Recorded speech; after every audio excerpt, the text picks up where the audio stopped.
Hi, this is Dr. Reilly. Today I want to talk to you about COVID-19 in the brain. So why are we talking about COVID-19 again, right? And because I don't know about you, but I'm kind of sick of the COVID-19. And unfortunately, it's because of studies like this, right? Where this is looking at hospitalizations in Virginia. This is very kind of analogous to what we're seeing all across the country. And just to show you what's going on is you could see in the arrows, I've kind of pointed out the kids, like what's going on with them, right?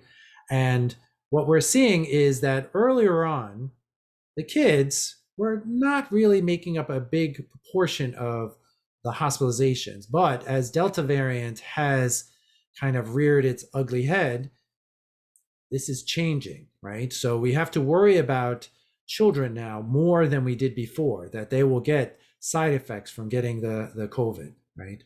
So this is particularly important because more and more we're having things that we can do. We can actually vaccinate kids who are a little bit older, but certainly it's the kind of thing that soon we're going to be able to vaccinate the younger guys. Right?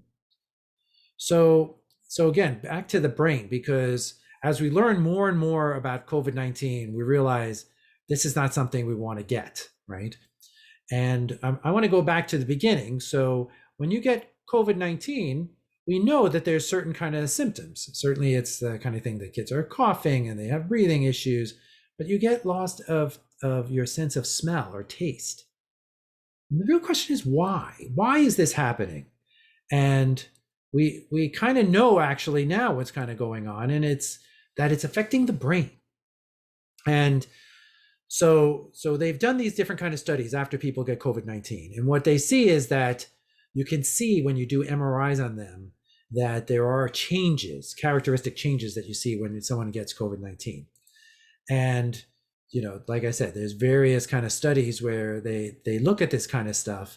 But I think my favorite study is this kind of study. This is done in the United Kingdom, the so-called biobank kind of study. And what they're doing is they call it biobank because you're kind of like banking information about people. And what they did, luckily, they did MRIs on people before COVID-19 hit. So they had all these people that they did MRIs on before COVID hit. And then, of course, they got COVID-19. And so they can do like a before and after, right? Where they could see what happens in your brain before you get COVID-19 and what happens after you get COVID-19. This is kind of perfect. You couldn't have actually planned it better if you tried. And what do we see? Unfortunately, what we see is that this is why people lose their sense of smell, because the COVID-19 like destroys or eats part of your brain, right? And this is why some people have a hard time getting that sense of smell back. And because you can imagine the brain is not one of these things when you hurt it that it heals so easily, right? And you can actually see on the MRIs that there are areas that get shrunk, especially the areas that serve the sense of smell, but not only that. So this is, I don't know, this is actually very frightening, not just as a human being who had COVID-19, that perhaps this kind of stuff happened to me, although luckily I never lost my sense of smell or taste, but that this should happen to children, right? That what happens when this happens to a little kid? Because little kids sometimes they get themselves into more trouble. And even more worrisome is that it's not like it only hits that part of the brain that serves the sense of smell.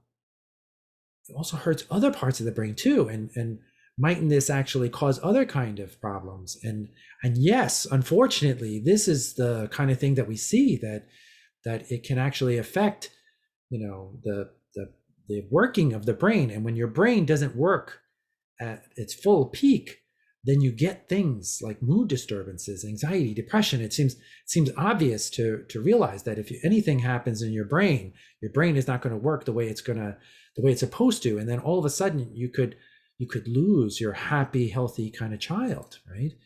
And unfortunately, this is something that it's not like, oh, they did a study on 2 or 3 people. They looked at over 200,000 people who had the COVID-19, and they looked to see, was there an increase in their in their problems. And yes, there was.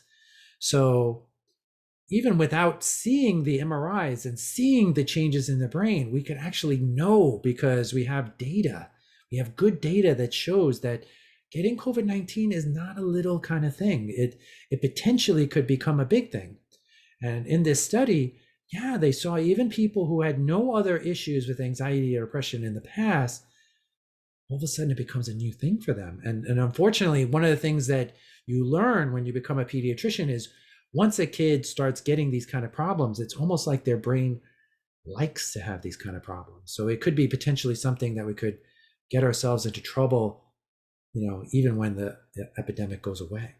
So yeah, so this is actually a thing, right? And if you saw my video about the cardiac repercussions from having COVID-19, you have to be a bit worried, right? Because it seems like COVID-19, when it hits you, it can hit your brain or your heart, which they're two very important organs, right? So this gives us more information to make a good choice, right? So I would say a good choice would be to protect yourself from getting COVID-19 as much as possible, to follow what the CDC says in terms of making sure that you're not exposed to COVID-19, and to get vaccinated if you're in that age group that can get vaccinated. And when you do become falling into a group to get vaccinated, to make sure that you do that, because it seems like that's the smart thing to do. All right, so then that's it. So I'm Dr. Reilly from RBK Pediatrics, and stay tuned to our YouTube channel so you can get all the updates as they come out. Have a good night.